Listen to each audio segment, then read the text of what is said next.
旬のフルーツをたっぷりと使ったパフェ。ボリュームもたっぷり。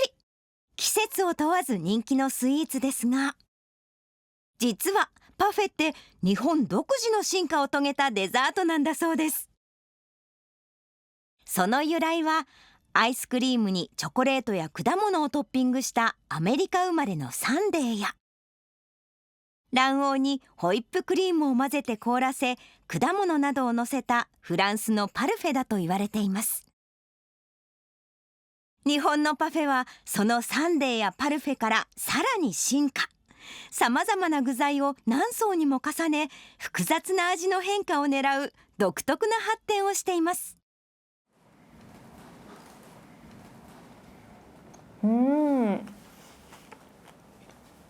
美味しい。すごい大人の味。そんなパフェの虜になったのがこの人。日本在住13年のフィンランド人、ラウラ・コピローさんです。ラウラさんはフィンランド大使館商務部に勤務する傍ら、仕事終わりや休日に1日平均1つ以上のパフェを食べ、なんと年間500以上のパフェを味わうというつわもの。食べ歩いたパフェを紹介している SNS はフォロワー数1万人を超え、パフェ好きの間ではよく知られた人なんです。見ての美しさ、香りと食感と、あと音のするパフェもあったりして、すごく五感で楽しめるスイーツだと思っていて。17年前、初めて日本にやってきたラウラさん。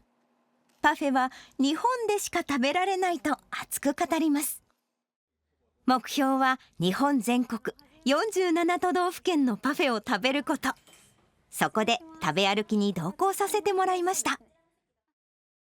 こちらはイチジクのパフェ。トップにはイチジクとくるみが入ったパウンドケーキにキャラメルクリーム。グラスの中は表面を焦がしてキャラメル風にしたイチジクをトッピングしています。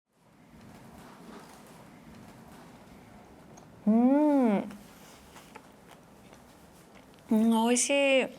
あえて層構造にしてるのがパフェらしさの要素かなと思います。順番で食べて、まるで物語に参加してるような、そういったワクワク感もあって。続いては秋の味覚を求めて神奈川へ。ここです。すごいかわいい。いいね。洋梨と栗のパフェ。洋梨のシャーベットやジャム、栗のコンポートなどを合わせたまさに秋らしい一品。ラウラさん、その食感に惹かれました。秋らしいパフェにナッツが入ってると、カレバを踏んでる時の音の感じがするから、ちょっと秋の風景が現れるようなパフェかなと思います。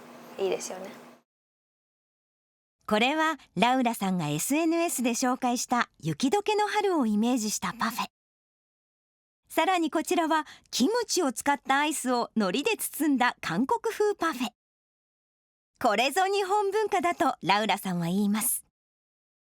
日本人もパフェが日本の文化であることに目覚めて、日本らしさを出して観光資源につながったらすごいまたさらに発展すると思ってるから、全然飽きないですね。ラウラさんがパフェにハマったのは12年前のことでした。当時、都内の大学へ留学していたラウラさん。バイト先の先輩に誘われ、有名店のフルーツパフェを食べ、衝撃を受けます。もう感動しました。もう本当に感動して、こんなに美味しいものってあるっていう感じで。その時の写真がこちら。この瞬間から彼女の人生は大きく変わりました。今ではこんなことも。やってきたのは都内の有名ホテル。レストランのパティシエが運んできたのは、ディテールがびっくり。これは感動しますね。レストランで新たに販売するパフェ。ラウラさんに試食してもらい、アドバイスをもらおうというのです。このパフェ、実はホテル近くの明治大学の学生たちが地産地消のために作った蜂蜜を使っています。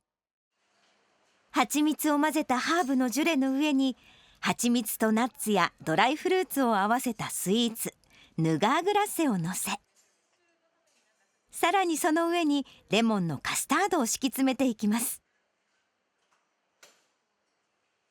最後に蜂の巣を表現したババロアやシュー生地で作った蜂を乗せたら完成。蜂蜜ができるまでを表現した一品です。果たしてラウラさんの評価は？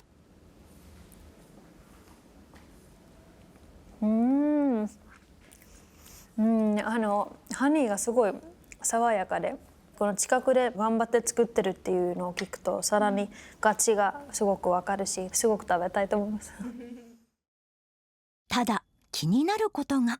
パフェは同じような飾りなんですよね。似ている飾りのパフェを食べたことがあるというのです。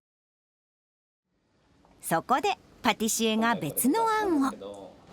飴のシュクレフィレみたいのを金色の飾ったりして、少しこの蜂が舞ってるような表現みたいなのをちょっとできてもいいのかなって。いいですね。後日アドバイスをもとに完成したパフェがこちら。飴細工を使い、ミツバチが飛んでいる様子を美しく表現しました。パフェを極めるラウラさん。その原点となった集まりがあります。この日向かったのはさいたま市にあるケーキ店。パフェをこよなく愛するパフェマニアの会。さまざまなパフェの情報が集まります。今回はこのお店がイベントで出すパフェを試食、アドバイスするため集結しました。ゴルゴンゾーラのチーズや青のりと白味噌のクランブルなど、スイーツではあまり使わない和食の食材の変わり種パフェです。新しい価値観みたいなものを届けられたらいいなと思ってますので、甘々なコメントをお待ちしてます一体どんな味なのでしょうか。パフェマニアの人たちは。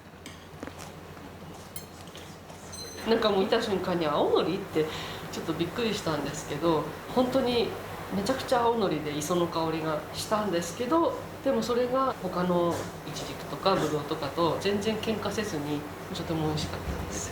美味しいフルーツの組み合わせが非常に良かったなと思いました。例えば定食みたいにご飯と味噌汁とおかず少しずつ食べて口の中で合わせていろんな味が楽しめるんですけど、それを口内調味っていうんですけど、パフェもそのように口の中でいろんな組み合わせが楽しめるようなスイーツかなと思ってます。パフェは日本文化。ラウラさんがそれを教えてくれています。